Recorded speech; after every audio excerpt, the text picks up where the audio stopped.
సదాశివసమారంభాం వ్యాసశంకరమధ్యమాం అస్మదాచార్యపర్యంతాం వందే గురుపరంపరాం. జ్యోతిష్ శాస్త్రాన్ని భావతరాల వారికి ప్రసాదించిన ఋషుల యొక్క పాదపద్మాలకి నమస్కారం చేసుకుంటూ, అలాగే నాకు ఈ జ్యోతిష విద్యను నేర్పిన గురువర్యులు జ్యోతిష బ్రహ్మ కీర్తిశేషులు శ్రీ ఏరంకి సూర్యనారాయణమూర్తి గారు, సూర్యశ్రీ దైవజ్ఞ గారి యొక్క పాదపద్మాలకి నమస్కారం చేసుకుంటూ, ఓం శ్రీ మహాగణాధిపతి నమః, శ్రీ గురుభ్యో నమః, హరి ఓం. వీక్షకులందరికీ నమస్కారం. కుంభరాశి వారికి ఈ వారం సానుకూలమైనటువంటి గ్రహస్థితి కనబడుతూ ఉన్నది. షష్ఠ స్థానమందు కుజుడు యోగిస్తూ ఉన్నారు. రెండవ స్థానమందు రాహువు శుక్ర బుధ గ్రహాలు యోగిస్తూ ఉన్నారు. అలాగే చంద్రుని యొక్క అనుకూల్యత ప్రత్యేకించి కనబడుతూ ఉన్నది. కుంభరాశి వారు ఒకానొక సమయంలో, అనగా నవంబర్ డిసెంబర్లో బాగుండే జనవరి ఫిబ్రవరి నెలలో చాలా ఇబ్బంది పడ్డటువంటి సందర్భాలు చూసాం. తర్వాత ఇప్పుడిప్పుడే మరలా ఒక 10-15 రోజులుగా కుంభరాశి వారికి, ఇంకా చెప్పాలి అంటే గత క్రితం వారం 2 వారాలుగా మాత్రమే కుంభరాశి వారి యొక్క పరిస్థితులు బాగున్నవి. దీనికి కారణం కూడా ఏంటి అంటే రెండవ స్థానం ఉంది ఈ గ్రహ సంపత్తి ఉండడము, ప్లస్ ఇంకో విషయం ఏంటంటే షష్ఠ స్థాన స్థిత కుజుడు, ప్రత్యేకించి కుజుడే కొంత బలం. జన్మరాశి నుండి శనేశ్వరుడు దాటి వెళ్ళిపోయిన తర్వాత కుజుని యొక్క బలం పెరిగిన తర్వాత మాత్రమే మరలా బుద్ధి స్థిరంగా ఉన్నది.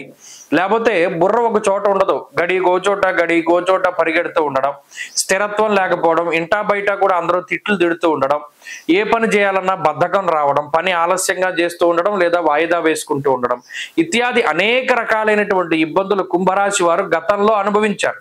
గత 2 వారాలుగా స్థిరమైనటువంటి బుద్ధి వచ్చి ఏదో ఒక పని చేయాలి, కష్టపడాలి, అలాగే కష్టపడుతూ ఉన్న దానికి ప్రతిఫలాన్ని కూడా పొందుతూ ఉన్నటువంటి పరిస్థితులు ఉన్నాయి. ఇక్కడ ఇంకో విషయం ఏంటి అంటే ఒక సపోర్ట్ దొరకడం. కుంభరాశి వారికి ఒక సపోర్ట్ దొరకడం ద్వారా జీవితంలో కొంత ధైర్యం లభిస్తుంది. ఈ వారంలో ప్రత్యేకించి చంద్రబలం కూడా అధికంగా ఉండడం వల్ల మానసిక ప్రశాంతత ఉంటుంది. నచ్చినటువంటి ప్రాంతాలకు వెళ్ళగలుగుతారు, నచ్చినటువంటి వ్యక్తులతో సంభాషణ చేయగలుగుతారు. ఇలా ఆనందకరమైనటువంటి వాతావరణమే ఈ వారంలో కనబడుతూ ఉన్నది. కుజుడు 6వ స్థానంలో ఉండడం వల్ల ధనధాన్యాభివృద్ధిని చేస్తారు, శత్రునాశనాన్ని కలగజేస్తారు. చాలా కాలంగా మనం వీడికి సమాధానం చెప్పాలి లేదా మనం వీరికి సమాధానం చెప్పాలి, అది మన సక్సెస్ తో చెప్పాలి అని ఎదురు చూస్తూ ఉన్నటువంటి కుంభరాశి వారికి ఇప్పుడు సరైనటువంటి సమయం దొరుకుతుంది, సందర్భం వస్తుంది. ఇదిగో పలానా అప్పుడు నువ్వు నన్ను ఇలా వెటకరించావు కదా, ఇదిగో ఇప్పుడు నేను ఇలా నిలదొక్కున్నాను, నన్ను చూసావా లేదా అనేటువంటి విధానంలో ధైర్యంగా మాట్లాడేటువంటి శక్తిని గ్రహస్థితి ఇస్తుంది.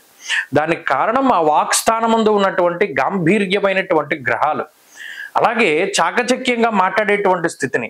ఇదివరలో ఉండేటువంటి పరిస్థితుల్లో ఎవరితోనైనా మాట్లాడాలంటే భయం వేయడము, స్టేజ్ ఫీర్ ఉండడము, ఇటువంటి స్థితులు ఉంటాయి. ఇప్పుడు అటువంటి వాతావరణం ఉండదు. ఎవరితోనైనా సరే చాలా ధైర్యంగా డి అంటే డి అంటారు, చక్కగా సెమినార్లు ఇవ్వగలుగుతారు, ఇంటర్వ్యూల్లో పాస్ అవ్వగలుగుతారు. ఇలా అనేక రకాలైనటువంటి పాజిటివ్స్ ఈ వారంలో ప్రత్యేకించి కుంభరాశి వారికి చూడవచ్చును. వృత్తి ఉద్యోగాల్లో ఎదుగుదల బాగున్నది, ఆర్థికాభివృద్ధి, ఉద్యోగాభివృద్ధి కనబడుతూ ఉన్నది. అన్నింటా కూడా పరిస్థితులు సానుకూలంగా ఉన్నాయి. మరిన్ని అనుకూలమైనటువంటి ఫలితాలను సాధించడానికై రుద్రకవచాన్ని ప్రతిరోజు పారాయణ చేయడం చెప్పదగినటువంటి సూచన. ఈ వారంలో కలిసి వచ్చేటువంటి రోజు సోమవారంగా చెప్పవచ్చును. అదృష్ట సంఖ్య 2, అదృష్ట వర్ణము లేత ఎరుపు రంగు. తదుపరి మీనరాశి.